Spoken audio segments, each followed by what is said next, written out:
Great. Thank you for having me, Mayor and Council. Today we're going to have a conversation about the residential curbside collection services that we currently have in town. The current service model is that the town of High River provides curbside garbage collection to approximately 5,200 homes weekly. Operations include 3 garbage trucks, which is with 1 backup, and 2 dedicated operators working 3.5 days per week to collect garbage. Customer service and bin management is also handled by the town staff, customer care reps, and public works admin assistant. Administration manages all aspects of bins, procurement, building, delivery, repair, recycling, etc. So some of the upcoming changes is there's a couple here. 2 of our dedicated operators are retiring in Q1 of 2026. So one should be the end of January, early February. The other is early April. So these operators currently spend a combined 56 hours a week on solid waste collection while filling the remaining 24 hours per week on other public works duties. After their retirement, should council prefer the town to continue collecting the services, there was a need for recruitment to begin in early January. So highlighting a financial opportunity. Analysis shows a positive financial advantage to contracting solid waste collection only, while bin management and resident customer service remain with town staff. Potential utility rate savings of approximately 50% for residents, which is currently $11.55 per month, although this is subject to vendor proposals. Further considerations. If the town continues to provide collection services, then there will also be a need for a council-approved budget in 2026 to procure 2 new garbage trucks with a cost of approximately $966,159, with an estimated delivery date either late in 27 or early in 28. If council should approve the contracting services, there will be no need for a procurement of trucks, which provides a few options for the existing fleet. So option 1 could be that administration include all of the current trucks that we have in the RFP for the vendor, the proponent to purchase those trucks or sell them using our asset disbursement policy. Option number 2 is retain all 3 trucks in the event of an unintended outcome that the town, it takes the collection services back and or for emergency or special events support. Option number 3 is to sell only 2 trucks while keeping 1 for emergencies and special events support. Staff would remain trained to operate if any of the trucks are retained, and contracting the services eliminates the need for 2 full-time operators, although providing transition to a part-time position public works to support that 24 hours that they supported public works when they were not doing solid waste collection. Some other things to note here too is that town staff, that would be customer care representatives, public works, we would still maintain and manage all of the customer service requirements. So nothing would go back to the contractor, only the lifting of the bins would be contractor services. Everything else would stay with the town. Complaints, concerns, follow-ups, that's a good reason to keep an extra truck on hand too if you don't choose to keep all 3, but keeping 1 would be good for special events in the event that we continue to do special events, and then also too for extenuating circumstances. Do you have any questions at all? Council? Sure.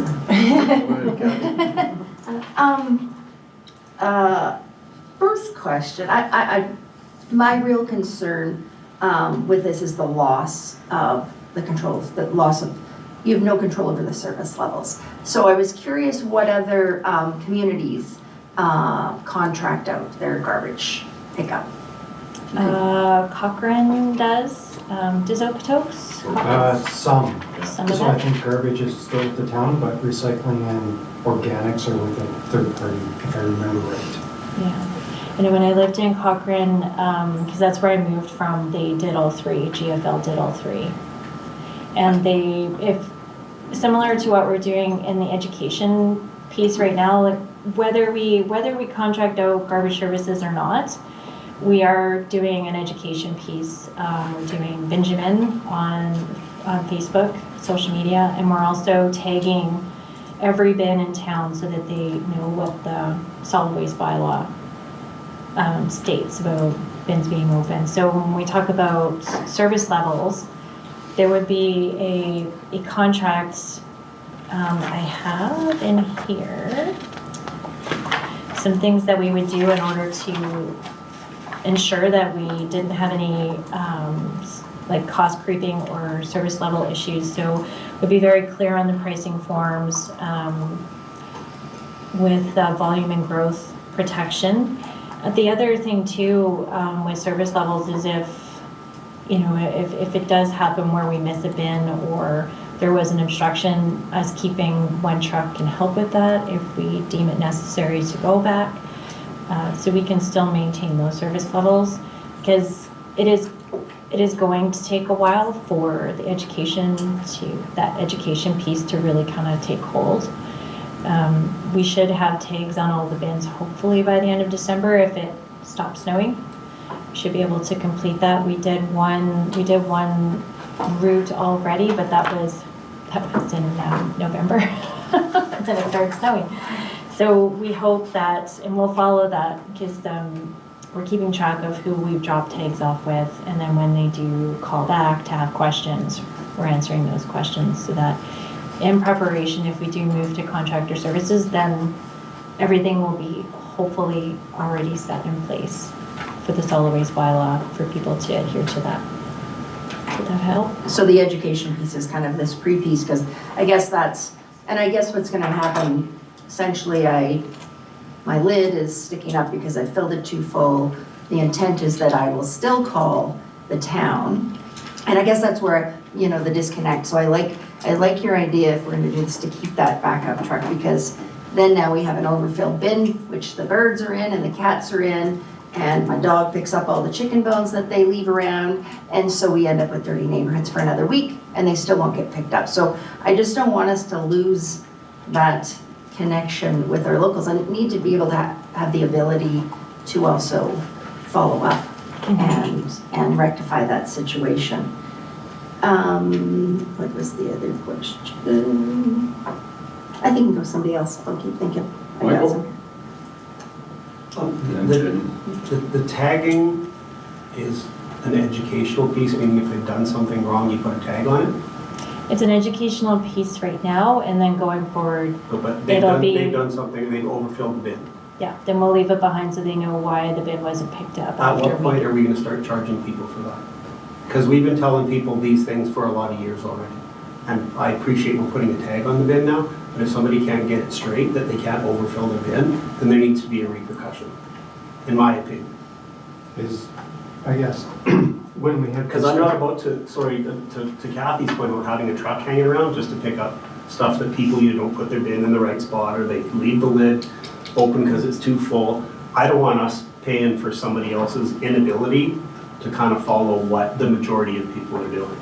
I don't want to facilitate a person or a truck to do that. And I also think we can build into the contract with a service provider that if there is a missed pickup, missed meaning they miss it, not because somebody left their lid open, that it's worked into the service contract that in their day, when they're picking up, they allot some time that they know they have to go out back, and the average is whatever. There's 2 a day that they miss that they have to go back to that we receive calls on. I don't know what that data is, but I'm sure we can bake that into the contract with the service provider as well. But we always come to this education thing, and I don't know, if you have some common sense, if you're a good person, you follow the premise of what everybody should do, right? Like, I'm sorry, everybody knows I'm a little bit retentive, and I go to the recycling depot and people put cardboard in with the box board and the paper, and I'm like, cardboard is cardboard and box board is box board. Like, it's fluted, it's a sandwich piece of paper. Don't put it in there. Don't put your plastic in where the paper, I lose my mind, because it costs us money and time and resources. It's true. So I'm not in favor of soft selling things for an over indefinite period of time. That doesn't mean I'm not in favor of education. That's great, but where do we draw the line in the sand? Okay, everybody should know this by now. And as a resident, there's certain responsibilities, as in life, as a person, you have to have some certain common sense responsibilities that you have that go along with everything. And this is, if we just keep having people doing the same thing over and over again, they're like, I could give a shit. I don't care. That, you know, somebody puts a sticker on my bin and life goes on. I'm gonna fill my bin up again the next time, the same way. It's, I don't know, sorry. Jenny? I was just gonna ask about what is that service level, because I disagree. If you overfill and it doesn't get picked up, that's your problem, not our problem, not the town's problem. Yeah. Because there are rules that are set out, don't put this in your bin, don't overfill it, don't, right? So is our service level to just keep going back and picking up garbage whenever they want? I don't want to see that either, right? I agree, education, I agree. But if the rule is this, I think we, at some point, do need to adhere to them, right? So to that point, do we have a system in place that if Nicole leaves her bin full, is there something like, I know we have camera, but do we have a way to get from that camera to the person, to the resident, that your bin is over full? Because otherwise, Yes, we do that. I've overfilled mine sometimes, and I don't get a picture, right? I don't even get anybody telling me. But do they pick it up? Yeah, they pick it up. Yeah. Because that's what we do. Yeah. Yeah. So, yeah, we gotta, if we're gonna draw a line in the sand, which I agree with, we gotta just have the systems in place Sounds like you're screwed. to back it up. I would usually put my So, bin out for months, I guess- weeks, I mean. Nicole has been working on an education campaign, and I think this is round 2, with the intent of bringing everything in compliance early in the new year. That would mean if your garbage bin is over full, we won't pick it up. Don't need to test it. We won't come back. So make sure Jamie's house is marked in the Flag it. Flag Take it. lots of Flag it. pictures. So the intent is, come the new year, or early in the new year, it won't get picked up. Now, the system is set up for fines. The conversation internally has been, fines aren't warranted. Not picking up your garbage is probably enough of a penalty, because now you're gonna have to deal with that garbage and accommodate it and either take it to the dump or do something with it. So, we weren't going that far yet. I think it'd be pretty rare for us to go that far. And going back to Michael's point with regards to the collection, there will always be a situation, there's always seems to be some sort of one-off that requires us to go back. So I think you're right in terms of building that into the contract, whether it's a missed bin or sometimes it's not the neighbor's fault, it's someone else parked up against the bin or something like that. There are one-offs that will probably require us to go back. But that may not be until the next day the contractor is in town. The contractor, the way the RFP will be worded, they could come blitz town in a day or 2. So it won't be our normal, because I think we do 4-day collection right now. So it may not be as frequent, it may, but it may not. We don't know until we have the the intent would be, we'll come back next day, the contractor is in town, but we'll have to evaluate what that looks like when the RFPs come in. Vicky? We're gonna end up having garbage wars. The problem if somebody overfills their bin and you don't pick it up isn't the problem of the person who lives in the house with the bin. They don't care about garbage, otherwise they wouldn't overfill their bin. Problem is their neighbors, the people across the street, the mess that's gonna happen. I've even had a neighbor, she's moved now, thank heavens, who used to, it's here when I was working in the house, she used to fill my bin. If hers was full, over full, she would fill my bin, which then became over full. I mean, we're gonna have garbage wars. What are we gonna do about these people? Because just like, 40% of them don't vote, 40% of them aren't gonna listen to the education campaign. You are always gonna have overfull bins. So if we have a contractor who's told you don't have to pick up the overfill bins, every street in town is gonna have, especially in the summer, rotting piles of garbage. But that's where we have fines that we haven't implemented. We have Well, we fines that haven't should be implemented them and people are not used to it. And maybe we find them by saying, okay, you need 2 bins. We're gonna charge you for 2 bins. And that way, it doesn't become a fine they don't pay. It becomes a bin they pay for and maybe they won't overfill. I don't, Well, they have the larger bins, do we not? well, if, Yes. there's gotta be, because there have been garbage wars, and I can tell you, I've been caused a war, I would watch my bin get topped up. And I don't know how you fix that, but I don't think, In January, I mean, regardless whether we have a contractor or not, we have to do this. So whether we have a contractor or not, we have to start adhering to the bylaw because nobody, like, we have a lot of bylaws in place that people just don't follow. you're And gonna so- have Christmas garbage in January. Yeah, well, mean, we the thought they were recycling full depot's gonna before. be full and closed again like it was the last year. But we're, you know, I mean, when we talk, the garbage conversation is bigger than just the contractor. It's everybody adhering to the bylaw. And so, you know, I mean, we cannot do the contractor and that's fine, but we still need people to stop overfilling and using other people's garbage bins, because that's in the bylaw, you can be fined for that if you're caught. And we do take pictures and share with residents when they do overfill. And they say, how come you didn't pick up my garbage? And, you know, they can see the picture. It's not automatic. There's like 3 or, yeah, we just don't send the pictures out, but, you know, if your bin hadn't been picked up, then that's what we would share that, right? So it's, yeah, there is gonna be garbage wars, but there's also been neighbors, warring on water conservation and ratting people out. So there's always gonna be that, mowing your lawns and, sorry. My biggest concern is when you're moving from municipally operated to a contractor is the service level.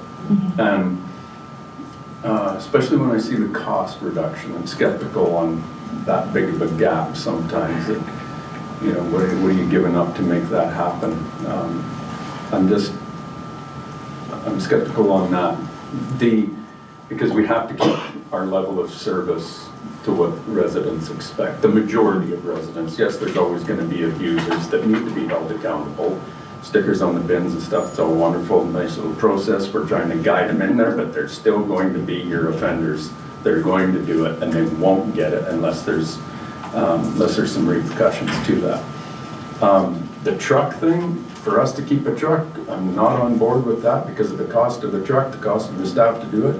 And if there's only 1, 2, 3, or 4 bins you gotta go pick up, well, that fills a very small portion of that truck, and that sucker's gotta go all the way to the dump to unload 1 bin maybe, right? So I'm not there with that just because of the cost.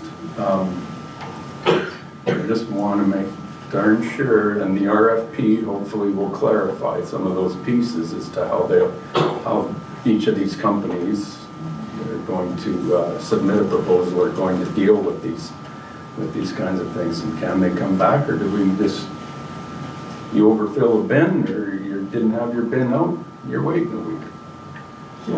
So Kathy? Yeah, a couple of questions. I agree with you about when you look at the cost. What struck me, assuming these trucks are having to come from Calgary, and when you look at our gas costs and everything going to the dump, I was surprised. I was surprised too at you at that comparison. I'm going to make the assumption that these trucks have cameras like ours. That can be included in the RFP, that they also have the lateral system software that we use, and most of them do. So that can be a clarification in the scope. Because I think if we don't, then it's just us against them. When I call to say my bin was over, no, it wasn't overfull. Well, if we don't have the proof, then how do we go back there? Yeah, I was just, I think that's imperative.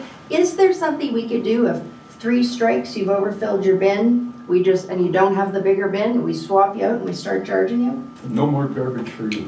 No more soup for you. A little piece, I'm gonna let them have it. Vicky? I don't know. my concern is that we get somebody, they lowball it to get the bin, or try to, and then they work along fine until we're at the point where we don't have vehicles, we don't have staff, we don't have the setup, and they know that we're not able to collect garbage anymore.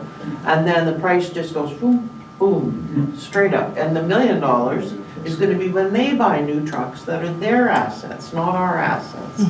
And we're gonna be back in the same boat. That's my worry about contracting out. And if the workers come from Calgary, what are we gonna do if, you know, the people assigned to High River get sick that day? Or they can't get out of Calgary because of the weather, they can't even get to High River. So then they have 2 days of garbage to clean up, or maybe 3 the next time they get here. We don't even know where they're coming from yet. Well, they're not like, well, unless they can say they'll hire High River and keep the trucks in High River, I'd be very surprised if they agree to that, but that would be one of the things I'd be looking for.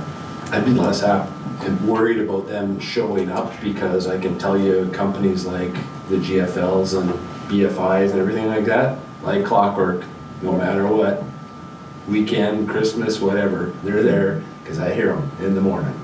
And a lot of time they're there, if they're allowed to operate at 6 o'clock in the morning, they're at 6 o'clock in the morning, and they'll do it, right? So the garbage industry is a lot tighter than we probably think it is. Like, it's run pretty smoothly because they try and pack in as much as they can to get as much out of their equipment as possible.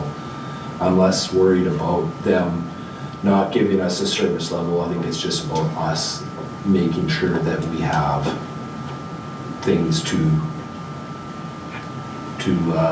hold them to the word, right? Yeah.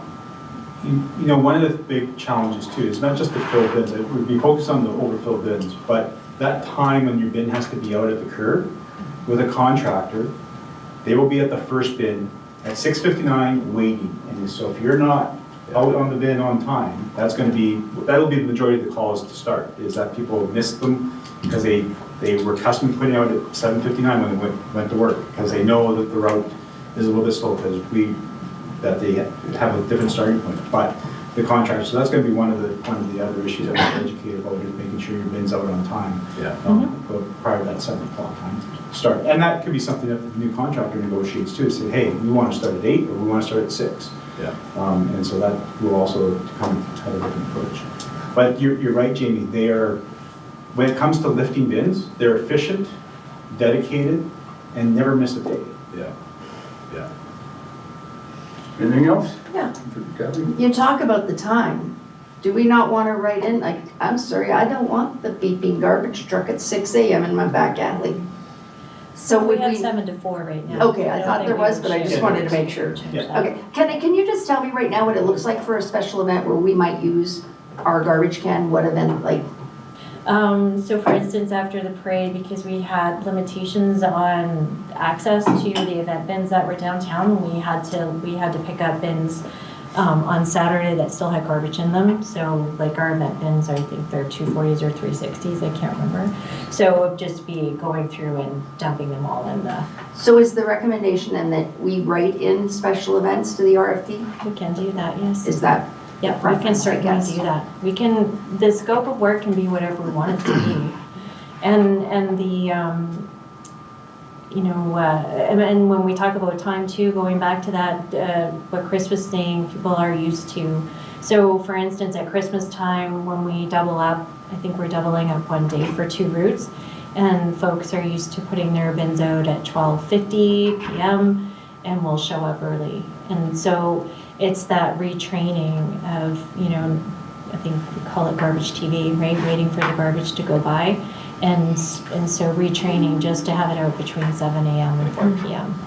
because we don't know when they're going to show up. So contractor, it's retraining and hopefully it works. Yeah. Thanks. You're welcome. Anything else? You got what you need? So, just to clarify, Nicole's coming back in January with an RFP to confirm the direction Is that one day? RFP scope, to confirm the direction to tender it, Sure. based on this conversation. Yep. So I'm creating the scope of work. Yes. Okay, I will do that. This is a side note, but have we increased anything for the recycling center during Christmas?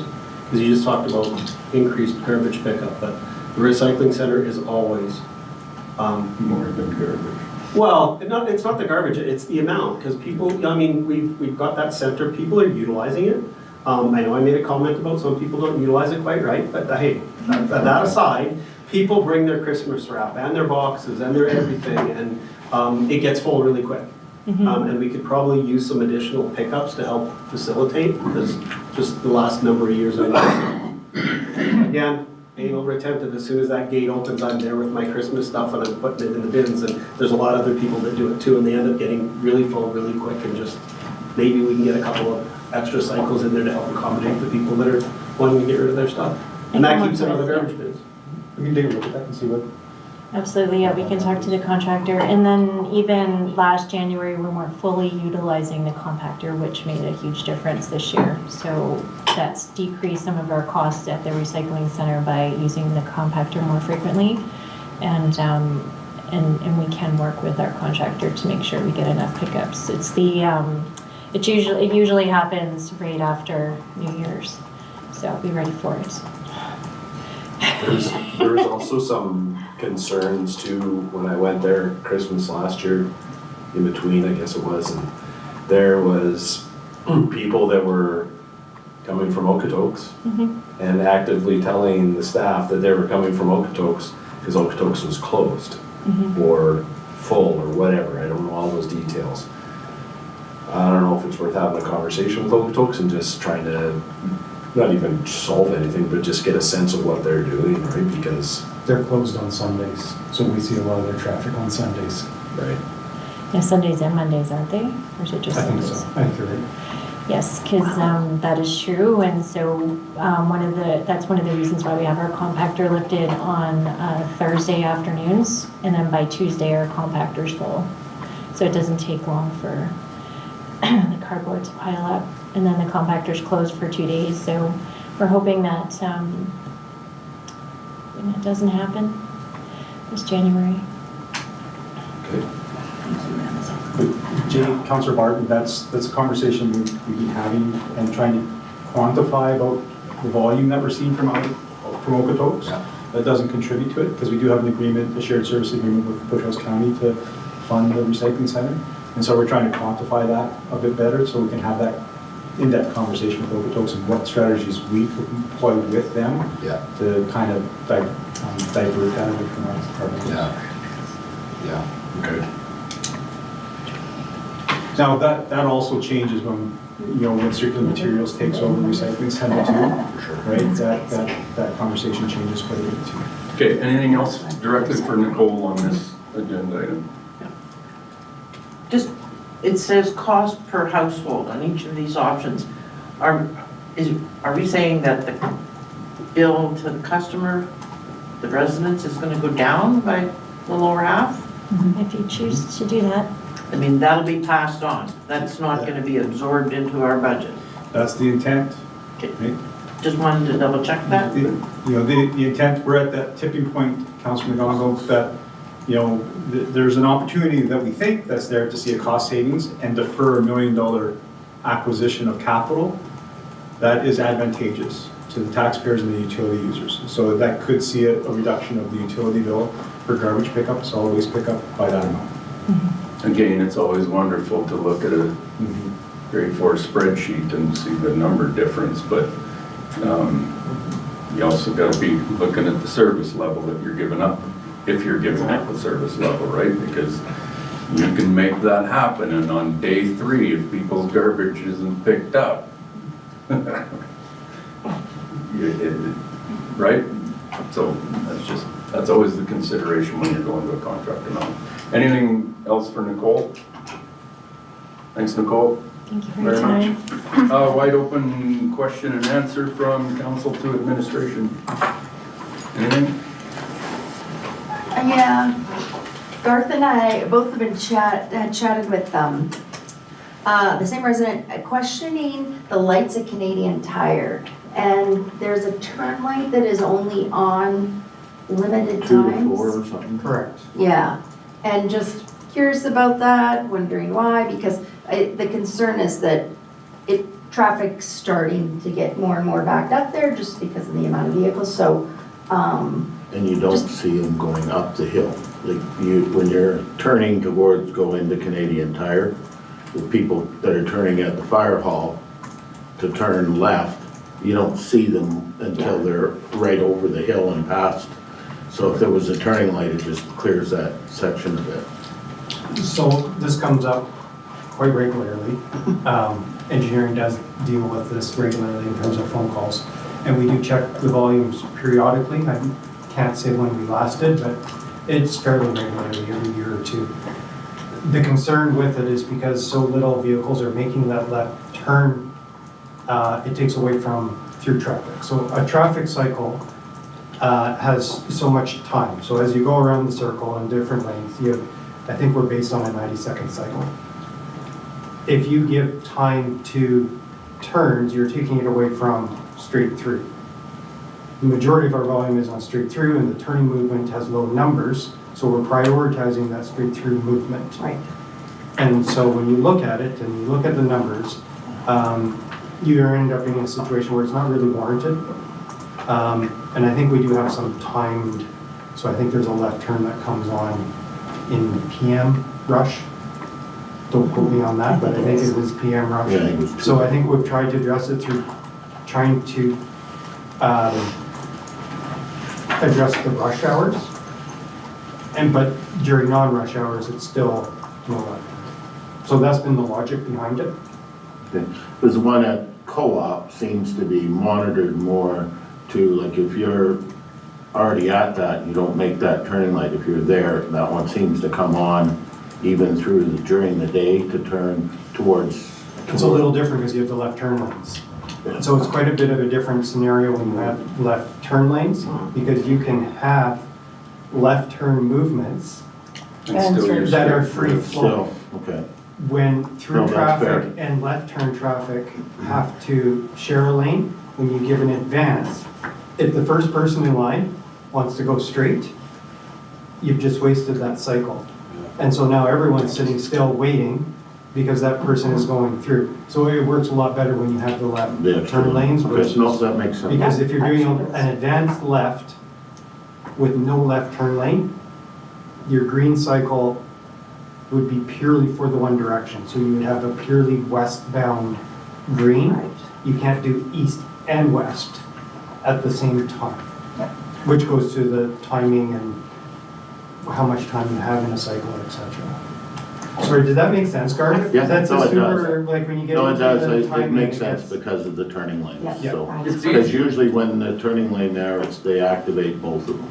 Yes, and you can do that very easily, and it's Yeah. effective, and the vehicles in that lane are turning, and you can have programmed sensors to know if you have cars in those lanes, Okay, that's fair. whereas if they're shared, it's really hard. Okay, no, that's fair. You can just make a capital budget request to rebuild that intersection. Well, so I have a drawing for a roundabout for it. I was just gonna say, when we're talking about redoing 12th from like the extra Extra left, right? Maybe that's something we try to keep in mind. And one other light, one that I had questioned, we kind of chatted about it, was the one heading out of town at Wallaceville. Like, because it turns to a solid red light, that pedestrian. Why can't it be a flashing red light so that you are mandated to stop, but you can proceed if it's clear? Because as a red light, you're not allowed to proceed if it's not, like, because half the time, they're already halfway to the Sobeys or across the field by the time you're allowed to go, and that does pile up traffic a lot there. But at a flashing red light, it's controlled stop and then proceed. My understanding, Nicole, is we are able to change that should council desire. Yes. That would confuse the crowd. We could just change it to similar to the 12th Avenue, right? Where they have the pedestrian and then it flashes above. You just take the lights down. We can do that. The reason that it was like that was because it's such a high volume of traffic that comes through there. And it does force people to stop because people still run it, even with the Regardless, stoplight. yeah. And I think the time it went up, it was a conversation between AT and council, many, many moons ago. It was before I was with the town, so. But I don't think, just for clarification, Garth's not saying change it to a pedestrian crosswalk. He's saying keep the traffic light Or, yeah, and make them flashing red because that's a different traffic rule. Where you the have to traffic rule yield. there states you have to You have to stop yield, and but- then proceed. As soon as the intersection is clear, you can proceed even if the flashing red is happening. Gotcha. I don't know if we could do a flashing red. We can definitely do flashing yellow. We'd have to look into the red. But you can, you're saying, Nicole, you can change it to a push button flashing yellow quite easily? There's Sign. costs associated There's with it. definitely a Yeah. cost. Sure. Yeah, to put in what we have at 12th Avenue, it's quite a bit of money, but we can make changes. I can talk to Highline, that's our contractor, to see if we can do something like flashing red, flashing yellow. We can look into that and see if we can find out. Okay, thank you. Is that something council wants us to bring back? Yeah, sure. Well, I'm It's concerned brought about, up every single. but it day. used to be a pedestrian crossing, because my kids crossed it all the time. And it was scary, honest to goodness. Because kids from over there have to walk to Spitzy's school to go to Spitzy, they don't get bused. And so it's really important that that intersection is safe. And I don't think flashing helps, because I've seen people run it even though it's red. I'm much more, I prefer the way that it is, where people have to stop, because now even with the new path and people come out there, like, there's some trees, you never know. I do get that it can be long, especially if there is lots of traffic, but for safety, I'm 100% for the way that it is, more than the flashing, because we've had the flashing before, and I did not like it for my kids crossing there. But that's my opinion. I'm with you, Jenny. Bring some options back we'll have another discussion about it. We'll bring options back. Anything else, Vicki? I probably missed something along the way, but, the snow on the streets, have we had a plow come through? Oh, I'm just asking. no, Plows have been out Lots of them. lots of them. all week. It's been solid. Yeah. Is that the contractor? No, No, it's ours. that's our crews. Well, and if it's our plow, I mean, I kind of get it. I mean, but why isn't the contractor out? I thought the contractor We don't have this one. We out. don't have, We don't have a contract. the only contractor we have is for Volker Stebbin for Center Street and 12. That's the only contractor we have, and then we have Summit that does our sidewalk clearing downtown and our Happy Trails on the weekends. So I thought we contracted out the snowplow, no? No, that's our Okay. crews. Then the only thing I'd say to the town crews, they need to put their blade down just a bit lower. Well, it's set to hit the asphalt, and if the asphalt's not entirely smooth, they're gonna miss some stuff, and it is belly plows that we use majority throughout the community, so.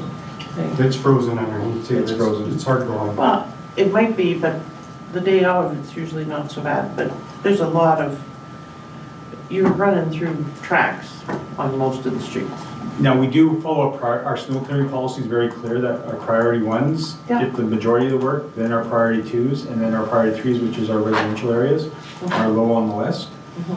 So that's kind of how it rolls a bit. And so we get to the priority threes when we're all cut up on the priority ones and twos, provided it doesn't snow again. When it snows again, it resets the clock. So which contract did you renew before the election? You renewed a contract with somebody for Has that snow? been for Volker or? Volker or Summit. Downtown, yeah. Summit was a while ago. Yeah, that Someone was, would have been. Yeah, I think there might be is Summit on there last year. Last year, yeah. Yeah. So it probably was Volker. Volker. That's a year-to-year contract we renew. Yeah. So where are you seeing the problem, Vicki? Well, on the main roads, I'm seeing it on 12th, not necessarily today, but certainly on 3rd Ave. Okay, the other question is what's the expectation? Bare pavement? No, right after it snows? No, the expectation is that you don't have, when you're driving, you're not steering your wheels toward the ruts so that the snow is on either side of you, because that's what I've been seeing most of the last week. Not what I would call a plowed road or cleared road. Is it dangerous? Couple of times, a couple of times I've found it, you know, you're turning onto Third Avenue or onto Center or First. There are, you know, you keep your tires in the path or you're gonna be sliding on snow. See, I'm always wondering and curious, people that complain about this stuff, as to what the expectation is. Like, what's the service level that people expect? And there's people that expect it to be Palm Springs the next morning after a snowfall, right? And for myself, like that was 6 inches of snow. That's not a lot of snow. Like I struggle with where and we can increase the service level. We can do all of that. Like, we can give you fair payment. It's money. You want the plows to go around and just grind out small amounts of snow, we can do that. Let me put it this way, I've seen it where the snow after plowing is quite high on the side of the road. Belly plows do that. Yeah, where I have Absolutely. to step over, and that's fine, because I have someone hired, comes and shovels that away. But I'm not seeing that now. I'm not seeing any buildup from the plow on the side of the road. I live on Third Ave. That's a pretty busy road. Should be fairly high on your. There's a buildup there. Like, if you take a look, there is a buildup and there's a windrow there. I walk over. I drive Third Ave every day.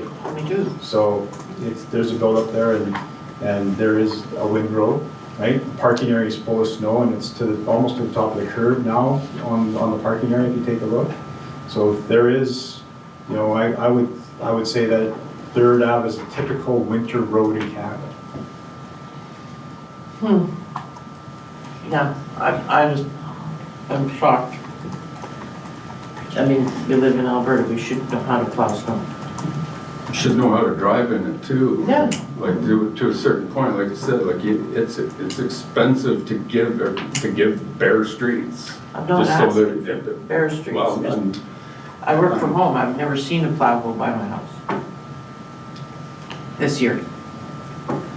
go ahead, Nicole. We start our cruise at 5 a.m. Yeah.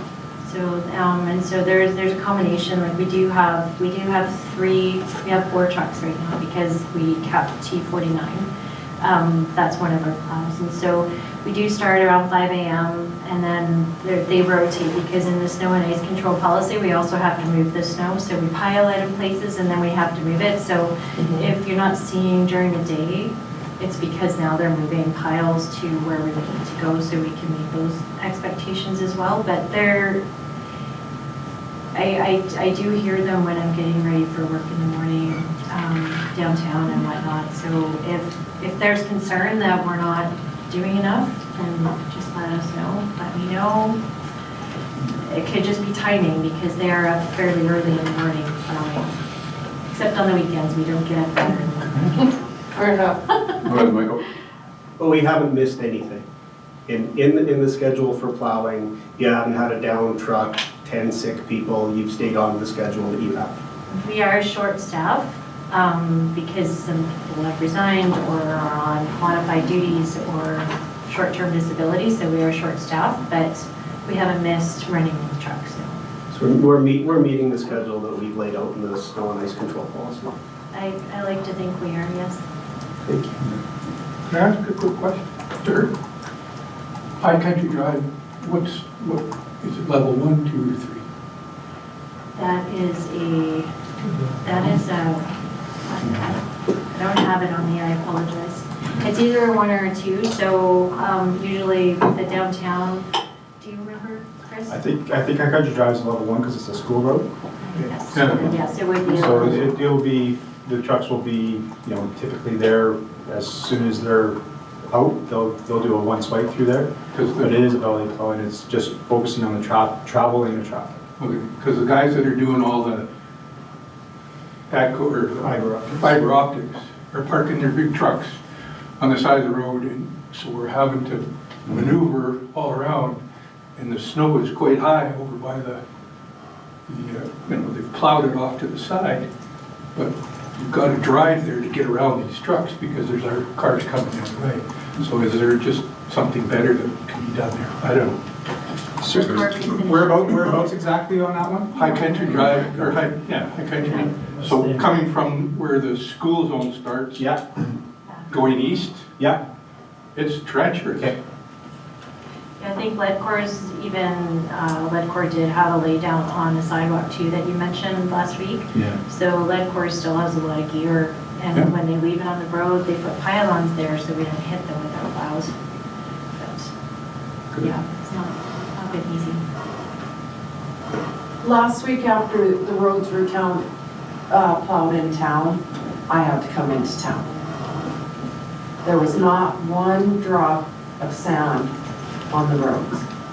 It was a skating rink, and I have good winter tires. So when they do plow, is there any reason why the sanding truck can't come behind them? The sand is on the plow and they are sanding at the same time. Well, he mustn't be dropping any because I slid through, I don't know how many intersections and then spinning to get going. I was too, it's icy. Well, it was Maureen, rain. Maureen, are you saying you're going all the way through the intersection like it's that? Because I'm sorry. It I was drive last here, week, I drive here yes. as much as anybody else. I have yet to find an intersection that I would go flying right on through. Well, I'll challenge that. go to the intersection at the Royal Bank. Yeah? I went halfway through it because I couldn't get stopped. Well, it did rain previous to snowing. It rained from 12 o'clock that night till 6 I o'clock in the understand morning. that. But if it's starting at 5 o'clock in the morning, But there was no snow at 5 o'clock in the morning. No, Snow but didn't you're hit saying- the ground. if it's sanding, Well, I'm just saying it rained, so it was slippery. And I'm gonna disagree with that there was no sand, because I actually had a complaint that High Country Drive had too much sand. So there was sand, 100%. It's every year. It's a service expectation. It's, your own responsibility behind the wheel. It's our responsibility to do the best we can. You gotta understand that, also the amount of sand that we put down during a snowfall, the next time the plow goes through, scrapes all that sand to the side and they gotta put more down, right? So it's this constant thing that's, sometimes we're chasing it. There's no And there could be an question. area, a section that not gets missed, but becomes icier or becomes more treacherous, that can be dealt with and went Oh, over. absolutely. That doesn't mean the Well, whole there's spot town control that sucks. we can for sure. always do. My favorite I is that love- friggin' roundabout on 12th Avenue. Yeah, that that's Locust a big one. Evans is responsible for. You want a contracted outfit that won't put sand down, like that sucker's a skating rink sometimes, and so. I'm not just keep an eye contracts. to it. I'm not saying any complaints about it, but I did drive Yeah, that's professionally fair. for 18 years, and they weren't good Yeah. at all. I do know how to drive. Carol? May I just add the perspective of a pedestrian? The one thing I've consistently seen with Summit is the fact that they're not clearing very effectively on the downtown streets. And what I find very difficult is, and this has been consistently since we've had Summit, the crosswalk entries where you step down will have piles of snow. And I'm a capable walker, but I think about people pushing baby buggies or having a walker, because you are literally hauling yourself and you're unbalanced. So I would really like to see an improvement with that, because what I did find is, like, then when I would be going to work that was contracted by another contractor, I'd automatically feel safe because everything's just been clear. So just kind of having that lens of the pedestrian, because that makes it for very unsafe. And I don't know if it's our plow that's bringing the snow in front of the exit ways or if it's Summit. But I have a huge awareness of that because I've seen it, because I choose to walk more than drive. So. Yeah, we'll talk to someone about that. And yeah, I think it is, you're right, it's like chicken and egg, right? Who gets there first? So we do have to be more mindful of that. Well, especially because our town plan and everything stresses walkability. And when they're clogging up the crosswalk exits, that's not making it very walkable. Fair point. Have a chat with them. Kathy? I got a good one. Yeah. Asked today if we would ever consider a program to reduce the magpies. Because the magpies send the songbirds away. We have no songbirds or fewer songbirds because of the magpies. Apparently, a number of years ago, the city of Edmonton did it, and it's a matter of just knocking their nest down and they won't come back. So they did. Wasn't there a program your dad implemented? That was called his pellet gun in the back door. I remember that clear. What part of town is that? I think that'd be a pretty tough one. They were That'd be a bad pretty tough over- one for the over here. municipality to Over there for a start while. controlling one species of Quite bad, the bird. crows. Yeah, and apparently Edmonton did it. They just knocked they knocked the nest down and they won't come Oh. back.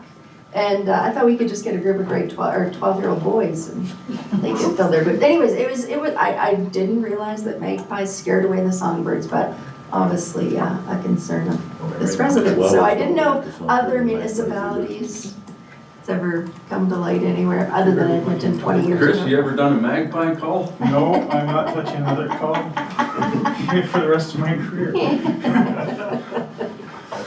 Anything else? Council to admin?